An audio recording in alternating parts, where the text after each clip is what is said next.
Nobody and nothing will affect you again. Carl Jung. There's a reason why some people are unshaken by what happens. The world throws chaos at them. People insult them. Plans fail. Setbacks follow one after another, but they remain still, as if unaffected by the storm. What do they understand that you don't?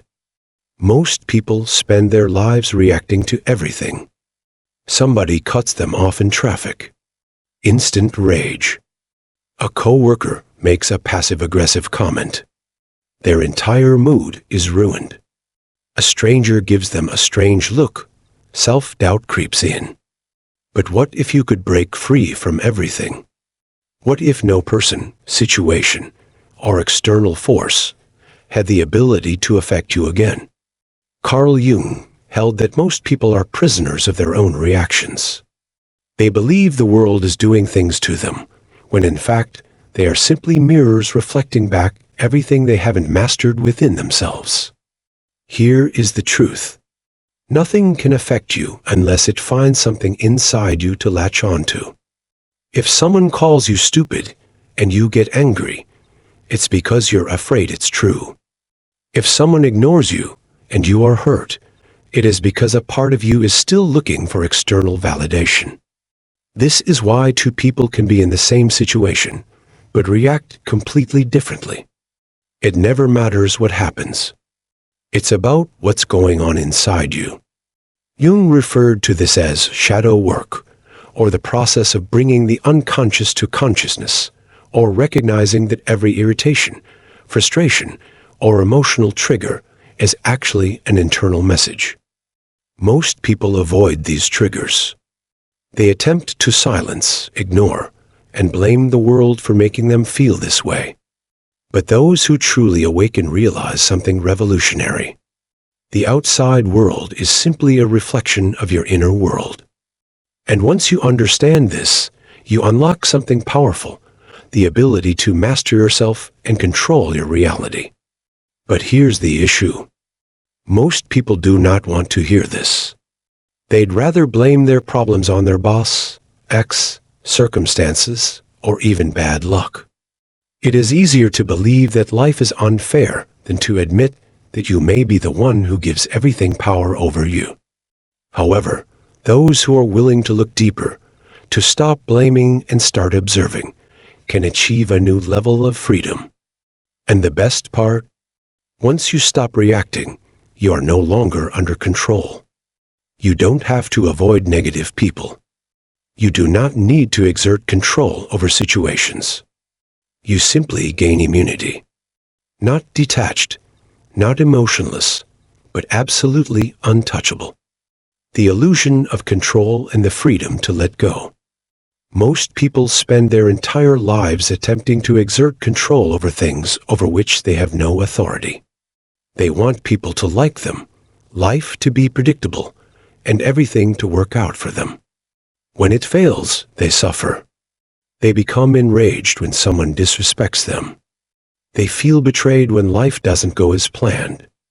They interpret everything personally, as if the universe has chosen them for some cruel test. But here is the truth. Nothing in this world is actually within your control. Except for one thing. Your perception. Carl Jung understood something that most people don't realize. The world outside of you is neutral. It is neither good nor bad, kind or cruel. It just is. The only thing that determines whether it appears positive or negative is the filter through which you view it. Think about it. Two people can have the exact same experience. A breakup, financial loss, or failure. One person spirals into self-destruction, believing they have lost everything. The other person takes it as a lesson, an opportunity for growth, a path to something better. The difference lies in their perception. Jung once said that until you make the unconscious conscious, it will direct your life, which you will refer to as fate. This means that you will be unaware of the stories you are telling yourself about people, success, and your own worth. You will continue to react in a naive manner, believing that life is happening to you rather than for you. This is where things become interesting. The more you attempt to control the external world, the more power it gains over you. When you need someone to respect you, they have control over you. The moment you need a situation to go a certain way, it takes control of you. The moment you expect life to be fair, you are setting yourself up for disappointment. But when you let go of the illusion of control, everything changes. Suddenly, you are free, without the need for approval. Free of the fear of failure. Free from the exhausting effort of trying to make the world conform to your expectations. Think about it. Those who are truly untouchable in life do not have complete control over everything. They are the ones who have mastered themselves. They are the ones who maintain their composure in the face of a storm, not shaken by chaos, indifferent to insults, fearless in the face of uncertainty. They understand something that most people do not. Control is an illusion, and when you stop chasing it, you gain true power. And here's the paradox. When you stop expecting things to go your way, they frequently do. When you stop worrying about what others think, you naturally gain confidence. When you stop chasing success out of desperation, opportunities start to appear naturally. When you stop resisting life and begin to flow with it, everything appears to fall into place. This is not just philosophy. It's called neuroscience. Cognitive psychology research shows that the more we obsess over controlling something, whether it's a person, an outcome, or even our own thoughts, the more resistance we create. This is why those who are desperate for love reject it. Why do people who fear failure sabotage themselves? Why do those who cling to power feel so powerless? So, the question is, are you living in reaction? Are you in control of your perception? Because once you realize that nothing outside of yourself has any power over you, life begins to feel like a different game. The untouchable mind. How to remain unshaken by anything. Imagine a scenario.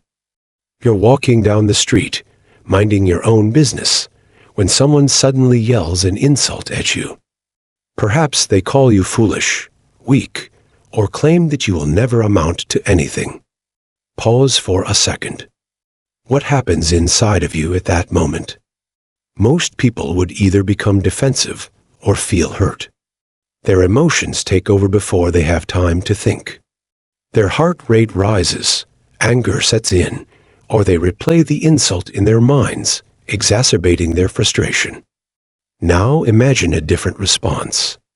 Absolutely nothing. No reaction, no emotional upheaval, just a calm realization. This has nothing to do with me. This is what the Stoics, Zen masters, and even Carl Jung fully understood. Nothing outside of you can disturb you unless you give it permission. But let's dig deeper. Why are most people affected? Because they are identified with a false identity. A fragile mental construct based on beliefs, validation, and attachment to outcomes. This explains why they respond so strongly when challenged. It's not only an insult, it's a threat to their identity. Jung described the shadow self as the hidden part of our psyche that contains all of our fears, insecurities, and unresolved wounds that we refuse to confront. When someone elicits an emotional response in us, they are not causing pain. They are bringing to light previously hidden pain. Think about it.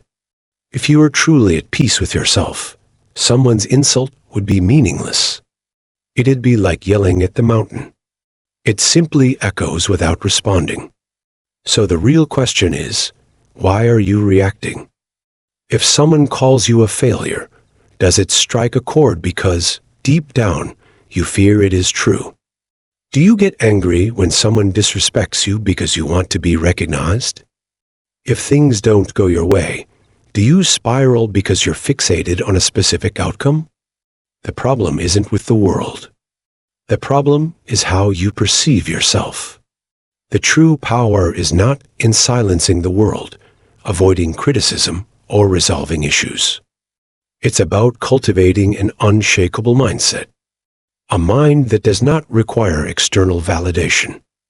A mind that does not crumble when confronted with obstacles. A mind that recognizes that all control begins and ends with perception. This is not just philosophy. It is psychological conditioning. Studies indicate that emotional reactivity is a habit. The brain creates neural pathways to reinforce reactions. The more you allow the outside world to control your emotions, the more automatic they become.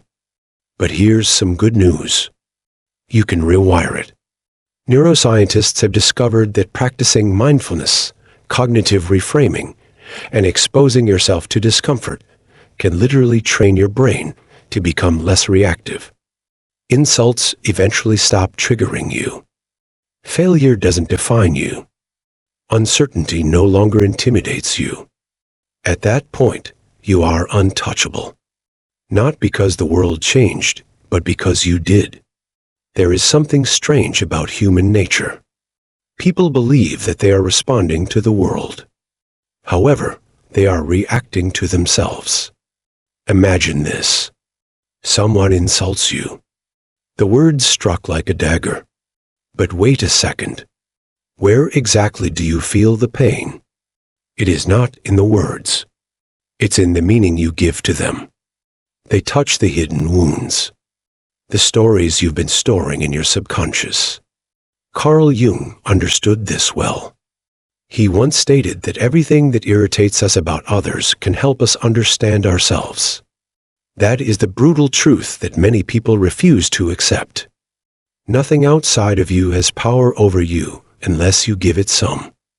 Think of it as a mirror. If your reflection in the mirror suddenly frowned at you, you would not be angry with the mirror. You would realize that it is simply reflecting what you are doing. However, when life does the same, and people elicit emotions in us, we react as if the mirror is to blame. We point fingers, demand that others change. Instead, we realize it is simply our inner world projected outward. The real question is, why do we delegate so much power to things outside of ourselves?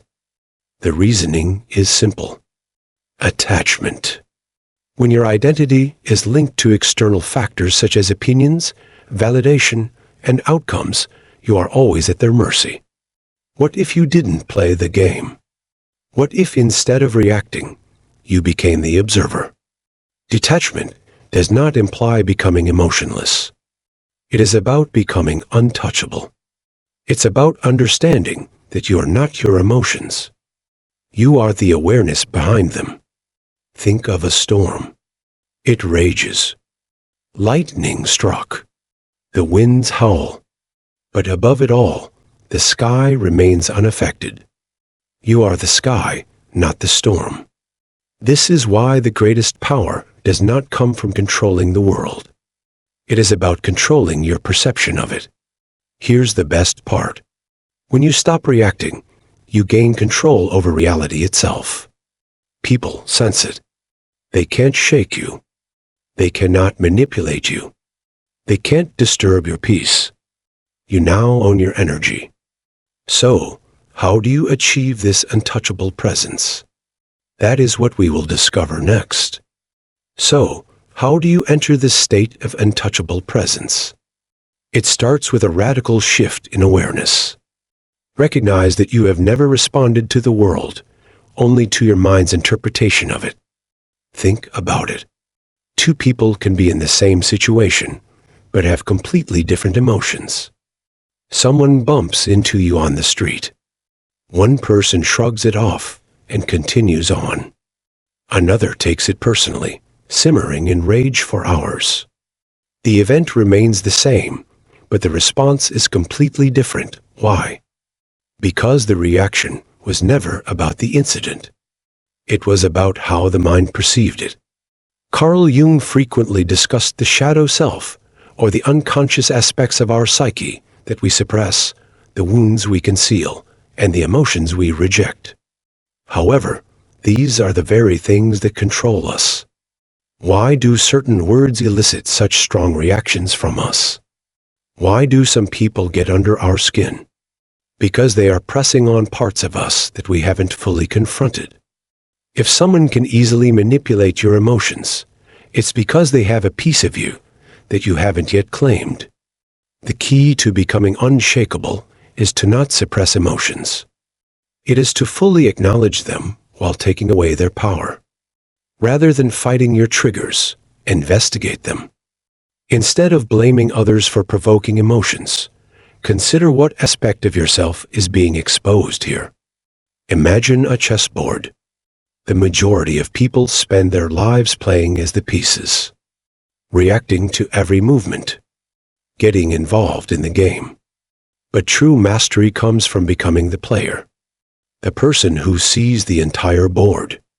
Better yet, imagine you're watching the game from above, seeing all the moves before they occur. That is the true definition of emotional detachment. Not numbness, but mastery. You're not ignoring your emotions. You're understanding them so well that they no longer control you. You become an observer rather than a prisoner of your own reactions. Here's where things get wild. Once you stop reacting, the world begins to respond to you instead. People can feel your energy shift. You no longer seek validation, so others seek it from you. You no longer react to negativity, and it loses its hold on you. You stop being a puppet for the world and start pulling the strings. The key is to be self-aware in real time. In every situation, you have two options. React unconsciously or observe consciously. The next time someone tries to provoke you, pause for a split second before reacting. Feel the trigger rise, but instead of acting on it, simply watch. Like a scientist observing an experiment. Detached and curious. That is the moment of power. But how do you hone this skill until it is second nature? That's what we'll get into next. The moment you stop allowing the world to pull your strings, you regain control. Master your reactions, and you'll master your reality. If this resonated with you, please leave a comment below. What was your biggest takeaway? And if you're ready to keep expanding your mind, please like and subscribe so you don't miss out on what comes next. See you at the next one.